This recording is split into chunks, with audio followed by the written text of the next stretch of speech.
कोई बताएगा हमने कहाँ तक पढ़ा था यहाँ पे? सर स्ट्रेस पास्ट खत्म किया था। कंप्लीट स्ट्रेस पाथ कंप्लीट किया था हमने, हाँ? जी sir. Okay okay okay.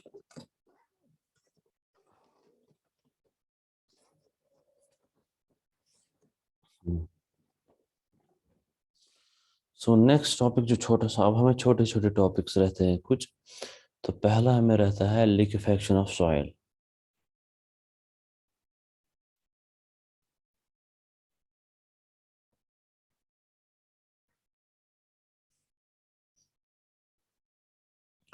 Liquefaction of soil, गौर से सुनना ही क्या होता है। मुझे बताओ, अगर हम एक सॉइल डिपॉजिट कंसिडर करें ऑफ लूज सैंड, अगर हम एक सॉइल डिपॉजिट कंसिडर करें ऑफ लूज सैंड, ठीक है, इसमें जो शेयर स्ट्रेंथ होती है वो होती है बराबर S is equal to sigma dash tan phi dash. ठीक है, इसमें शेयर स्ट्रेंथ होती है बराबर sigma dash tan phi dash. क्यों? क्योंकि इसमें कोलिजन होता नहीं है। एंड अगर हम इफेक्टिव स्ट्रेस देखेंगे, इफेक्टिव स्ट्रेस होता है बराबर टोटल स्ट्रेस माइनस पोर वाटर प्रेशर। नाउ, अब कभी कभी क्या होता है, अचानक से डायनेमिक लोडिंग आती है, शॉक लोडिंग आती है। कभी कभी अचानक से शॉक लोडिंग आती है, एब्रप्टली शॉक लोडिंग आती है, सच एज अर्थक्वेक।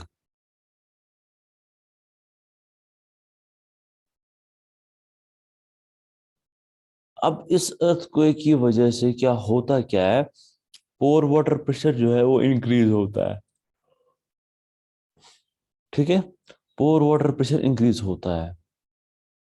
और चूंकि ये जो लोडिंग होती है ये बहुत क्विक होती है, तो उस वजह से पोर वाटर को अभी मौका नहीं मिलता है डेसिपेट होने का, वो सिर्फ इंक्रीज ही होता है अभी। मींस जब पोर वाटर को मौका नहीं मिलता है डेसिपेट होने के लिए, तो वहां पे अनड्रेन्ड कंडीशन बन जाती है।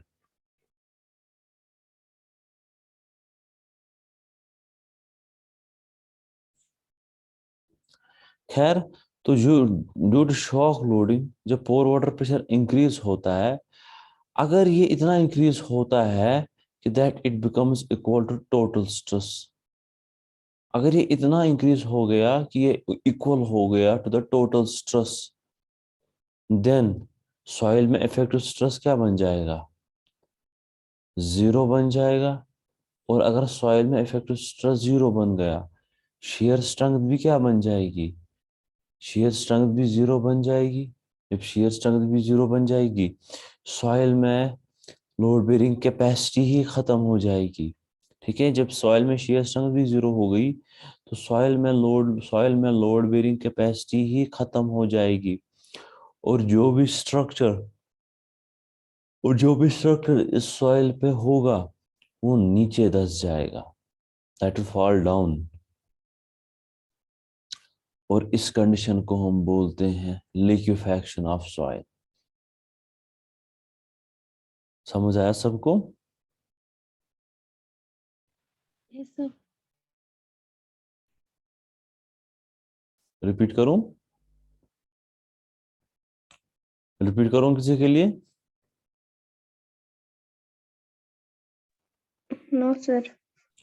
ओके, सो दैट मीन्स, हाँ, तो अब ये लिक्विफेक्शन जो है ये सिर्फ होता है लूज सैंड डिपॉजिट्स में। ये सिर्फ होता है लूज सैंड डिपॉजिट्स में।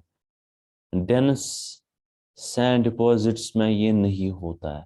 डेंस सैंड डिपॉजिट्स में नहीं होता है। क्यों नहीं होता है? क्योंकि आपको पता है, इंटरलॉकिंग। हाँ, डेंस सैंड्स में एक और कंपोनेंट होता है इंटरलॉकिंग, जिसकी वजह से सॉइल की शेयर स्ट्रेंथ जीरो नहीं होती है। इसी तरह क्लेई सॉइल में भी ये क्विक सैंड कंडीशन नहीं होता है। क्यों नहीं होता है? कोहिजन। हाँ, क्योंकि क्ले में एक और कंपोनेंट होता है शेयर स्ट्रेंथ का, that is cohesion. And cohesion जो है ये इंडिपेंडेंट होता है with effective stress. Cohesion is irrespective of effective stress. Soil में इफेक्टिव स्ट्रेस है या नहीं है, नेगेटिव में है, पॉजिटिव में है, कोहिजन को उसके साथ कुछ नहीं होता। इसी तरह liquefaction in case of gravels, gravels में भी नहीं होता है। क्यों नहीं होता है ग्रेवल्स में? क्योंकि ग्रेवल्स में साइज ऑफ वाइडस जो है वो लार्ज होता है। जब साइज ऑफ वाइडस लार्ज होता है तो जब पोर वाटर प्रेशर इंक्रीज होता है तो वहीं से वो डिसिपेट भी होता है, वो जल्दी से डिसिपेट भी हो जाता है। With the result effective stress ही उस केस में इंक्रीज होता है।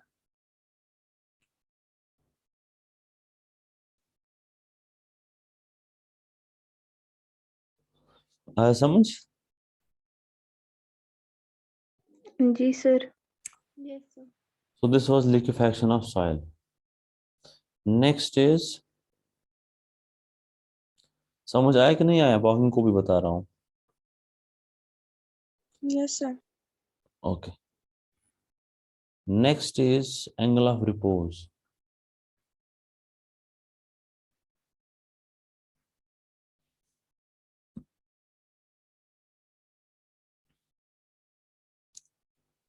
एंगल ऑफ रिपोज क्या होता है? जब आप एक सॉइल को नेचुरली ड्रॉप करते हो from some height, naturally drop करते हो फ्रॉम सम हाइट, ठीक है, जब आप एक सॉइल को नेचुरली ड्रॉप करते हो फ्रॉम सम हाइट, जो वो सॉइल एंगल बनाएगी विद हॉरिजॉन्टल, जो वो सॉइल एंगल बनाएगी विद हॉरिजॉन्टल, उसी को हम बोलते हैं angle of repose.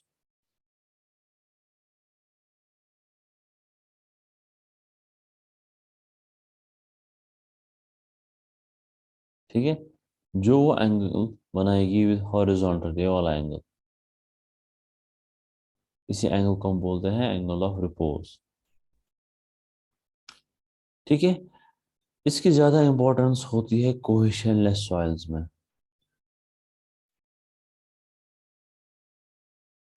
As compare to cohesive soil. ठीक है, इसकी ज्यादा इंपॉर्टेंस होती है कोहेशनलेस सॉइल्स में as compare to cohesive soil. क्यों? क्योंकि कोहेसिव सॉइल में ये डिपेंड करता है हाइट ऑफ ड्रॉप पे, जबकि कोहेशनलेस सॉइल में ये डिपेंड नहीं करता है हाइट ऑफ ड्रॉप पे। आप किसी भी हाइट से डालो इस सॉइल को, एंगल ऑफ रिपोज जो है वो सेम ही रहेगा। ठीक है, कोहेशनलेस सॉइल्स में आप किसी भी हाइट में डालो, एंगल ऑफ रिपोज जो है वो सेम ही रहेगा। ठीक है, इसके अलावा सर ये वाला पॉइंट प्लीज रिपीट कीजिए। मैंने बोला कोहेसिव सॉइल में ये चूंकि डिपेंड करता है हाइट ऑफ ड्रॉप पे, आप किस हाइट से ड्रॉप कर रहे हो उस पर डिपेंड करता है angle of repose. But cohesionless soils में ये डिपेंड नहीं करता है हाइट ऑफ ड्रॉप पे, आप किसी भी हाइट से सॉइल को ड्रॉप कर लो, एंगल ऑफ रिपोज जो है सेम ही रहेगा। ठीक है, तो हाँ, अब ये जो एंगल ऑफ रिपोज है, ये वो एंगल होता है सॉइल में जब सॉइल अब स्टेबल कॉन्फ़िगरेशन में होती है।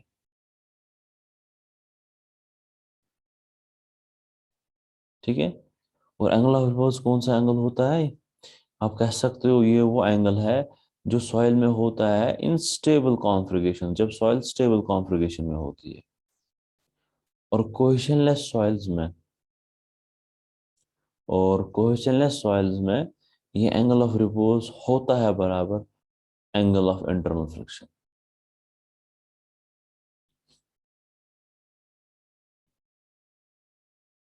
ठीक है, और कोहेशनलेस सॉइल्स में ये एंगल ऑफ रिपोज होता है बराबर एंगल ऑफ इंटरनल फ्रिक्शन।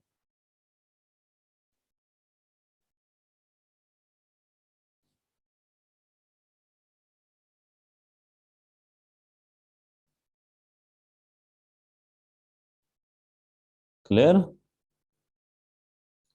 सबको क्लियर हो गया?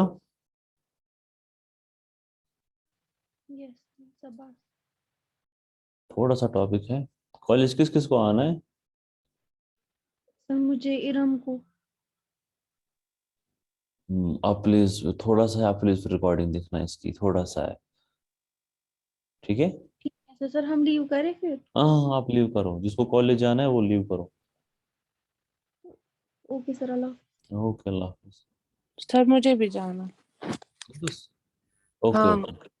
आपको अभी जाना है? अभी आपको टाइम है? नहीं अभी मुझे टाइम है मगर। हाँ, कोई बात नहीं, आप तब तक हम कंप्लीट करेंगे, या अगर आप भी लीव करना चाहते हो फिर बाद में रिकॉर्डिंग देखोगे। कोई बात नहीं, मैं फिर बाद में करूंगी लीव। ओके। शिवा प्रेजेंट है? जी सर। ओके। अब देखो यहाँ पे नेक्स्ट इज, समझ आ रहा है शिवा? जी सर। नेक्स्ट टॉपिक है हमारा partially saturated soil.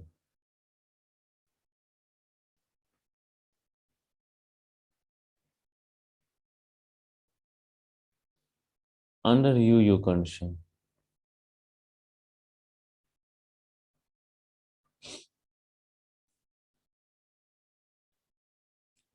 You condition सबको याद है?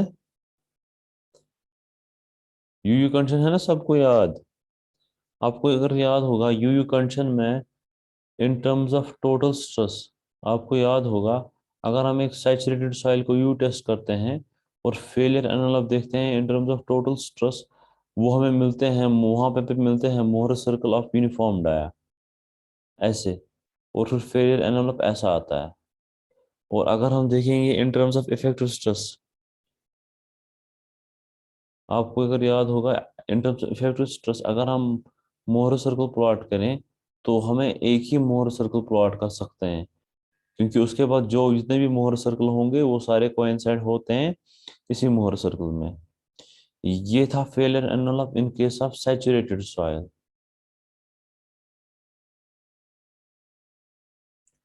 तो अब हम देखेंगे पार्शियली सैचुरेटेड सॉइल में क्या होता है इन यू कंडीशन।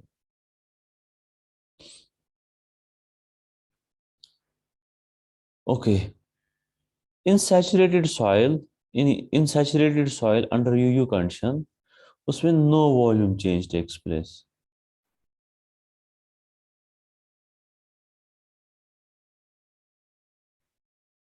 ठीक है। In saturated soil under U condition no volume change takes place, but here volume change takes place, volume decreases. Volume क्यों डिक्रीज होता है? क्योंकि जब आप कन्फाइनिंग स्ट्रेस अप्लाई करते हो, कन्फाइनिंग स्ट्रेस की वजह से, क्योंकि ये पार्शियली सैचुरेटेड सॉइल है, तो इसमें से एयर एक्सपेल होता है, एयर एक्सपेल होता है सॉइल पार्टिकल से, जिसकी वजह से वॉल्यूम जो है डिक्रीज होता है। तो यहाँ पे क्या होता है, अगर in terms of total stress हम देखेंगे,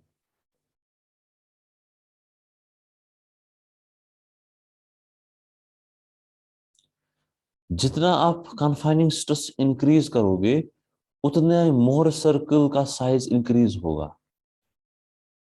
जितना आप कन्फाइनिंग स्ट्रेस इंक्रीज करोगे उतना size of Mohr circle goes on increasing. कब तक? जब तक कि ये सॉइल सैचुरेट हो जाएगी। And once the soil is saturated, जब ये सॉइल सैचुरेट हो जाएगी तब जाके फिर नॉर्मली हमें क्या मिलता है, Mohr circle of uniform dia मिलता है। तो अगर हम फेलियर एनवेलप देखेंगे इस केस में, तो फेलियर एनवेलप कुछ ऐसा मिलता है।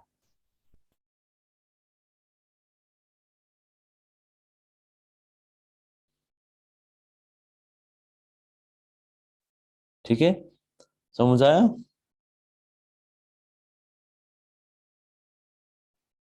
समझ आया कि रिपीट करूं? यस सर आया समझ।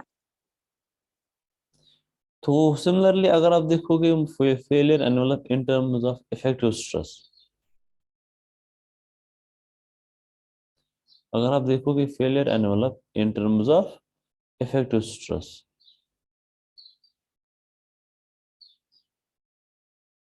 वहां पे भी हमें मोर सर्कल, पहले छोटे मोर सर्कल मिलते हैं, फिर उनका साइज इंक्रीज होता है, एट लास्ट में जब सॉइल सैचुरेट हो जाती है, उसके बाद जितने भी मोर सर्कल आपको मिलेंगे वो एक ही पे कोइंसाइड करेंगे। क्यों? क्योंकि जब सॉइल सैचुरेट होती है, आपको पता है एक सैचुरेटेड सॉइल में इफेक्टिव स्ट्रेस जो है वो एक ही मिलता है अंडर यू कंडीशन। तो यहाँ पे भी जब सॉइल सैचुरेट हो जाती है, फिर उसके बाद जितने भी मोहर सर्कल बनेंगे वो पहले वाले मोहर सर्कल पे कोइंसाइड करेंगे। तो अगर आप फेलियर एनवेलप प्लॉट करोगे तो failure envelope in this case कुछ ऐसा आएगा। So this will be the failure envelope in this case in terms of effective stress. Clear? Yes sir. अब कौन सा टॉपिक रह गया? और कोई टॉपिक रहता है?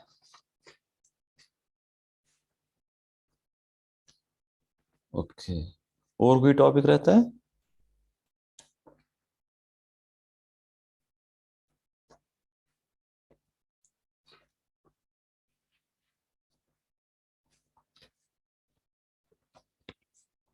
लास्ट टॉपिक है।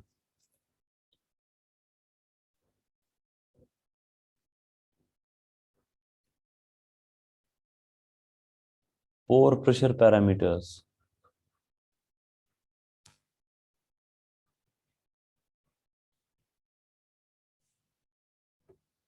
पोर प्रेशर पैरामीटर्स, ये पोर प्रेशर पैरामीटर्स क्या है? ठीक है, पोर प्रेशर पैरामीटर्स जो है ये एम्पेरिकल कोफिशिएंट्स है।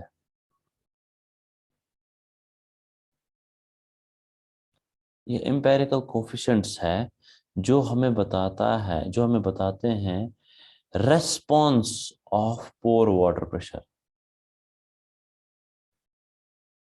Response of pore water pressure. ठीक है, व्हेन, व्हेन कब? जब टोटल स्ट्रेस में चेंजेस आती है।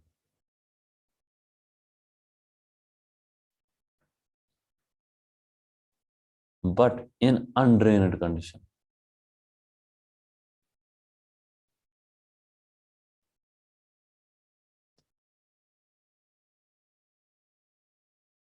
ठीक है, तो पोर प्रेशर पैरामीटर्स क्या है? ये इंपेरिकल कोफिशिएंट्स है जो हमें बताते हैं response of pore water pressure. कब? जब टोटल स्ट्रेस सॉइल में चेंज होता है बट अंडर अनड्रेन्ड कंडीशंस। ठीक है, एक अनड्रेन्ड कंडीशंस में जब टोटल स्ट्रेस चेंज होता है तो पोर वाटर प्रेशर का क्या रेस्पॉन्स है, पोर वाटर प्रेशर कितना चेंज होता है, वो हमें बताते हैं यही इंपेरिकल कोफिशिएंट्स जिनको हम बोलते हैं पोर प्रेशर पैरामीटर्स। ठीक है, ये डायमेंशनलेस कोफिशिएंट्स है, दीज आर डायमेंशनलेस कोफिशिएंट्स।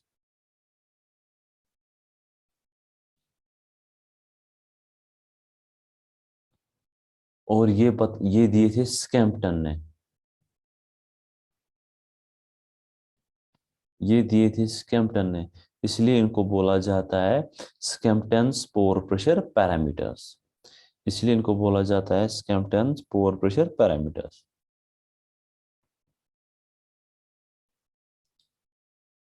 तो अगर हम देखेंगे ना, स्कैम्पटन ने बताया था जो total change in pore water pressure होगा under undrained condition, total change in pore water pressure जो होगा अंडर अनड्रेन्ड कंडीशन वो होगा बराबर 1/1 into CW/CC into delta sigma 3 plus 1/3 into delta sigma 1 minus delta sigma 3। तो ये बताया था स्कैम्पटन ने total change in pore water pressure in undrained condition इसके बराबर होगा। और एन क्या है? एन है सॉइल की पोरोसिटी, ठीक है। CW क्या है? CW है कंप्रेसिबिलिटी ऑफ पोर फ्लूइड।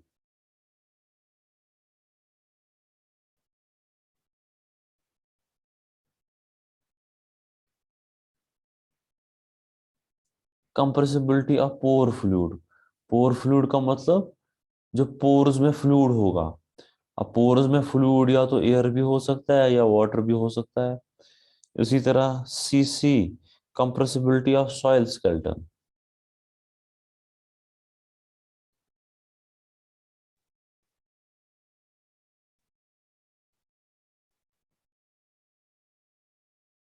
ठीक है। And delta sigma 1 that is change in major principal stress.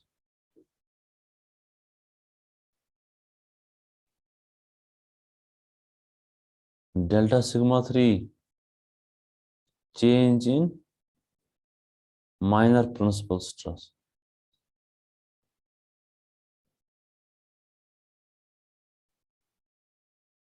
ठीक है। And delta U total change in pore water pressure. Hello, पैर उरे पैर 5 minute. Total change in pore water pressure.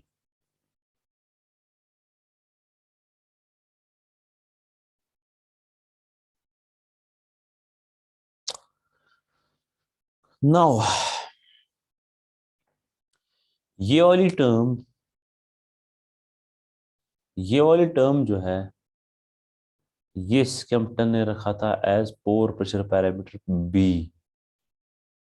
And यहाँ पे ये वाली टर्म जो है ये स्कैम्पटन ने रखी थी as pore pressure parameter A।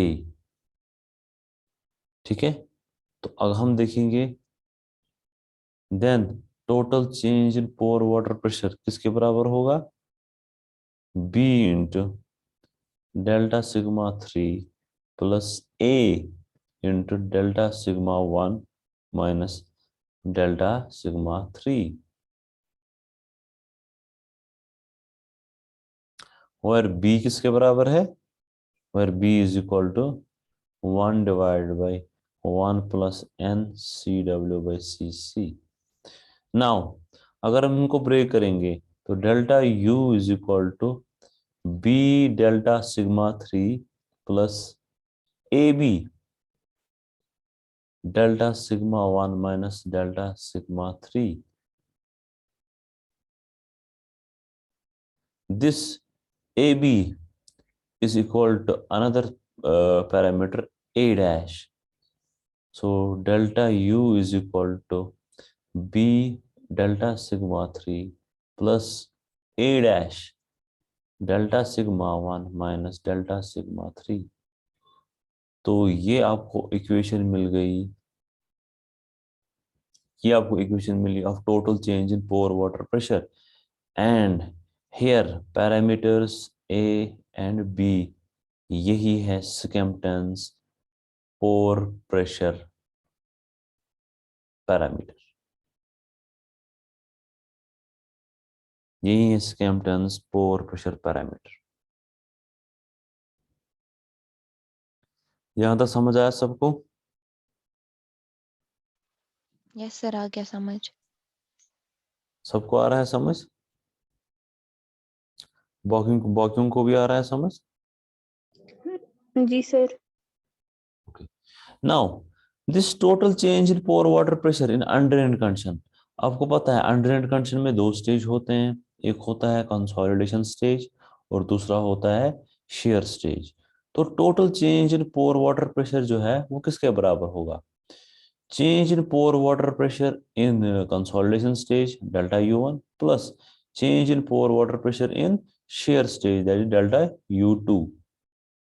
so that means यहां पे डेल्टा U1 होगा बराबर B into delta sigma 3। so that means फिर B किसके बराबर होगा? डेल्टा U1 divide by delta sigma 3।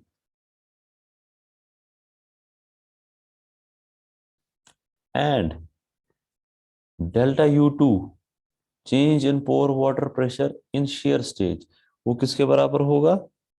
A dash into delta sigma 1 minus delta sigma 3. So A dash will be equal to delta U2 divided by delta sigma 1 minus delta sigma 3.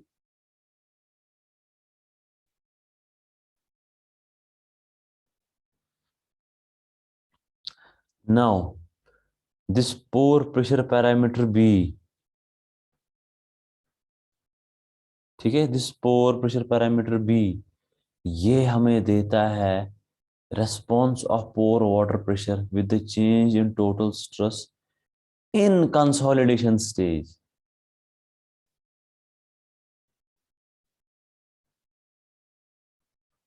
ठीक है, pore pressure parameter B ये क्या हमें देता है?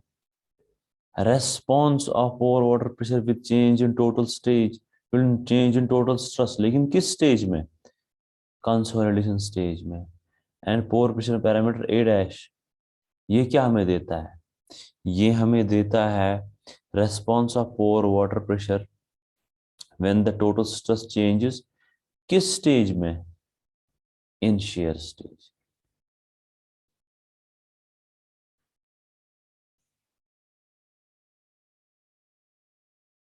ठीक है, यहां पे आप ए डैश भी लिख सकते हो और बी भी लिख सकते हो. ठीक है, क्योंकि ए ही लिखो. यहां तक समझ आया सबको? यहां तक समझ आया सबको? जी सर. नाउ गौर से सुनना. For a completely saturated soil, for a completely saturated soil, completely saturated soil के लिए जो भी फ्लूइड सॉइल में होगा, सॉइल मोइड्स में होगा, वो क्या होगा? वो वाटर होगा. और आपको पता है वाटर इज इनकम्प्रेसिबल. ठीक है, मैं फिर से रिपीट करूंगा. अगर आपके पास सॉइल सैंपल सैचुरेटेड है तो जो भी वाटर इसकी जो भी फ्लूइड इसके वॉइड्स में होगा वो वाटर होगा. और आपको पता है water is incompressible. So that means उस केस में द रेशियो ऑफ CW/CC, ठीक है, ये ऑलमोस्ट जीरो आएगा. क्यों? क्योंकि क्योंकि क्योंकि क्योंकि क्योंकि वाटर इनकम्प्रेसिबल है. Coefficient of compressibility of water will be very very very less than coefficient of compressibility of soil. ये तो बहुत कम होगा. तो उस वजह से ये रेशो जो है ये ऑलमोस्ट जीरो के बराबर होगा. जब ये रेशो ऑलमोस्ट जीरो के बराबर होगा, ठीक है, देन बीटा बी किसके बराबर है? पोर प्रेशर पैरामीटर बी किसके बराबर है? वो है बराबर 1 divide by 1 plus n divide by CW/CC. तो ये वाली टर्म ऑलमोस्ट जीरो है, तो 0 + 1 बन जाएगा 1, तो b बन जाएगा 1/1. सो b इज इक्वल टू 1. ठीक है, तो b बन जाएगा 1. एंड जब b बन जाएगा 1 तो a डैश होगा बराबर a के, क्योंकि a डैश किसके बराबर होता है? a डैश होता है बराबर a into B. So remember, when the soil is completely saturated, pore pressure parameter b जो है वो होता है 1 के बराबर, एंड a डैश जो है वो हो जाता है a के ही बराबर. नाउ अब इसका अपोजिट केस ले लो. अगर सॉइल कंप्लीटली ड्राई है, अगर सॉइल कंप्लीटली ड्राई है,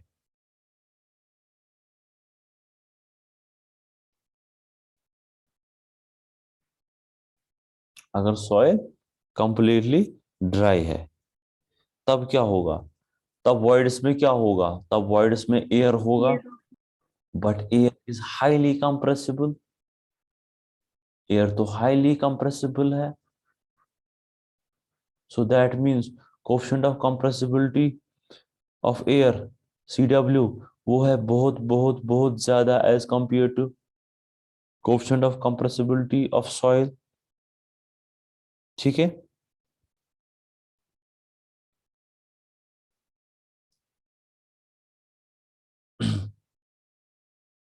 देन व्हाट विल हैपन जब CW जो है बहुत बहुत बहुत ज्यादा है CC से, what will happen to the ratio of CW with CC? इस रेशो को क्या होगा, CW बहुत बहुत ज्यादा है CC से, सो ये ऑलमोस्ट इन्फिनिटी बन जाएगा। This ratio will be almost infinity. जब ये रेशो ऑलमोस्ट इन्फिनिटी बन जाएगा तो पोर प्रेशर B को क्या होगा, पैरामीटर B को क्या होगा?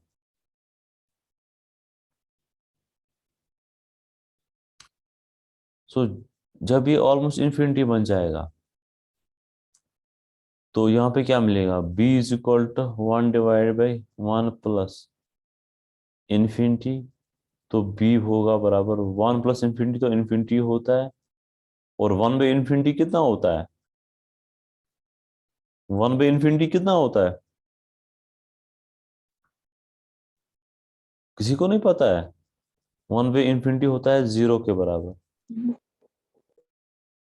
सो उस केस में अगर B 0 आया तो A डैश भी कितना आएगा, 0 आएगा।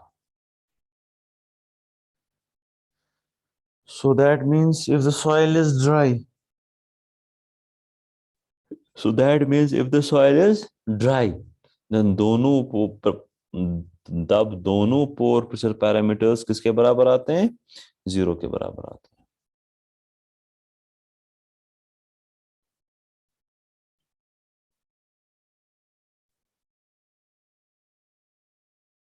ठीक है, सो दैट मीन्स आपने यहाँ पे देखा, ठीक है, तो दैट मीन्स यहाँ पे आपने देखा B is directly, pore pressure parameter B is directly related to pore pressure, B is directly related to degree of saturation। तो यहाँ पे आपने देखा पोर प्रेशर पैरामीटर B जो है that is directly related two degree of saturation of soil, but remember इनकी relation linear नहीं है, there relation is not linear. ठीक है, पोर प्रेशर पैरामीटर B ये तो डिपेंड करता है degree of saturation of soil पे, बट इनकी रिलेशन लीनियर नहीं है, डायरेक्टली डिपेंड नहीं करते हैं। नाउ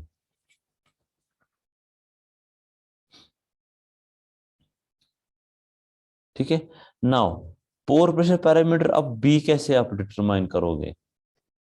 ठीक है, पोर प्रेशर पैरामीटर B हम नॉर्मली किस में डिटरमाइन करते हैं, ट्रायक्सियल टेस्ट में डिटरमाइन करते हैं।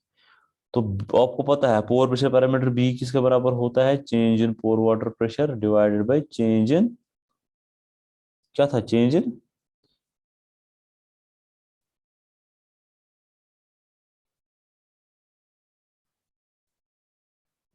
Minor delta delta sigma 3। तो ये हम डिटरमाइन करते हैं इन ट्रायक्सियल टेस्ट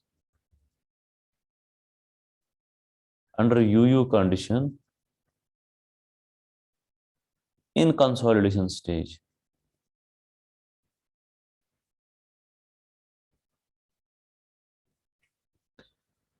तो करते क्या है हम, जो ही हम कन्फाइनिंग स्ट्रेस स्टार्ट करते हैं तो हम कन्फाइनिंग स्ट्रेस कहाँ से स्टार्ट करते हैं, ठीक है, 0 से स्टार्ट करते हैं, हम कन्फाइनिंग स्ट्रेस 0 से स्टार्ट करते हैं। ठीक है, और हम देखते हैं पोर वाटर प्रेशर कितना इंक्रीज हुआ, पोर वाटर प्रेशर कितना इंक्रीज हुआ वो आएगी बराबर final pore water pressure reading minus initial pore water pressure reading. Initial pore water pressure reading तो 0 थी। सिमिलरली नीचे से हमें देखना है इंक्रीज इन कन्फाइनिंग स्ट्रेस, ये भी, हाँ, कन्फाइनिंग स्ट्रेस भी हम आपको पता है 0 से स्टार्ट करते हैं। तो इंक्रीज इन कन्फाइनिंग स्ट्रेस या माइनर प्रिंसिपल स्ट्रेस वो किसके बराबर होता है, वो होगा बराबर final confining stress minus initial confining stress वो कि 0 है। So that means pore pressure parameter B will be equal to final pore water pressure in the consolidation stage to the confining pressure in the consolidation stage. तो ये देख के आपको pore pressure parameter B मिलेगा। आया समझ? समझ आया कि नहीं आया? जी सर, आया समझ। अब रही बात दूसरे पोर वाटर प्रेशर की, ए डैश की। ए डैश आपको पता है वो है बराबर, किसके बराबर है? Delta U2 divided by delta sigma 1 minus delta sigma 3।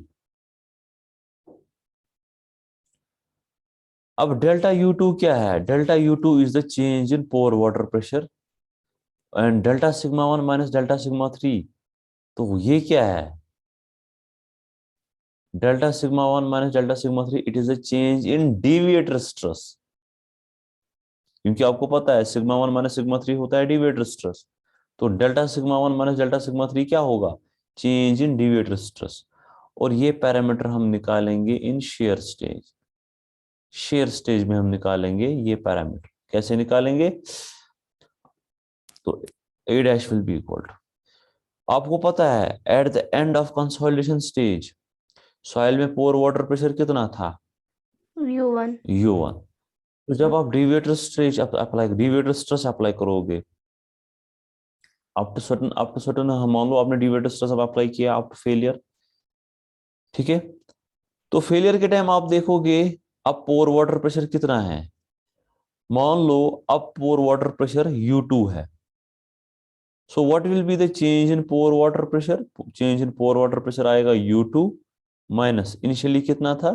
U1 divided by change in deviator stress. क्योंकि डेविएटर स्ट्रेस हम कहां से स्टार्ट करते हैं? 0 से स्टार्ट करते हैं, तो कहां तक? Up to failure deviator stress.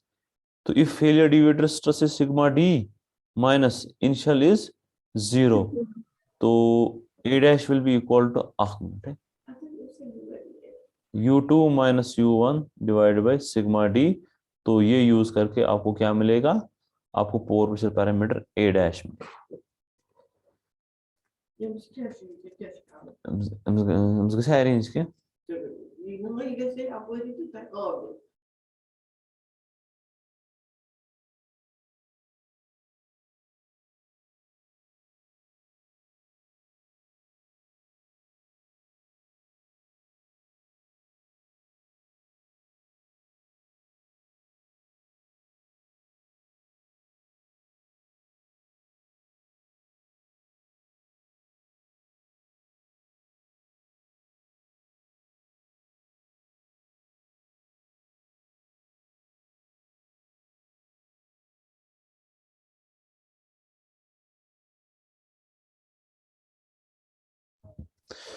तो यहां से हमें पोर प्रेशर पैरामीटर ए डैश भी मिलता है। ये सबको समझ आया? जी सर, आया समझ। अच्छे से समझ आया? अब 3 ही लोग रहे हैं यहाँ पे, आप लोगों को अच्छे से समझ आया? Yes sir. जी ठीक है। सर। हाँ, तो इसी के साथ हमारा ये चैप्टर भी कंप्लीट होता है। तो अब हमें रहते हैं इस चैप्टर के न्यूमेरिकल। इंशाल्लाह हम कल अब इसके न्यूमेरिकल्स करेंगे, तो आई थिंक 1-2 दिन न्यूमेरिकल्स को भी लगेंगे। तो उसी के साथ ये चैप्टर कंप्लीट। नोट्स कंप्लीट है ना आपके? जी सर। सर सबको कंप्लीट है ना? जी सर। अच्छा, ये मुझे बताओ, डॉस के वीडियोस देखिए सबने कि अभी और किसी को भी देखना है? सर बस एक है अब। क्योंकि जी सर। क्योंकि उसमें है ना, आपको पता है 22 को सब्सक्रिप्शन खत्म हो रही है, यस सर। तो उससे पहले ही देख लेना। हालांकि मैं तो और डालूंगा, क्योंकि क्लास, क्योंकि मैं सिलेबस तो अभी ऐसे ही है, तो मैं और डालने वाला हूँ। तो स्टिल आप लोग काम करना, ठीक है? आप लोग जल्दी से देख लेना। चलो लेट हो गया, मिलते हैं कॉलेज में, तब तक के लिए अल्लाह हाफिज।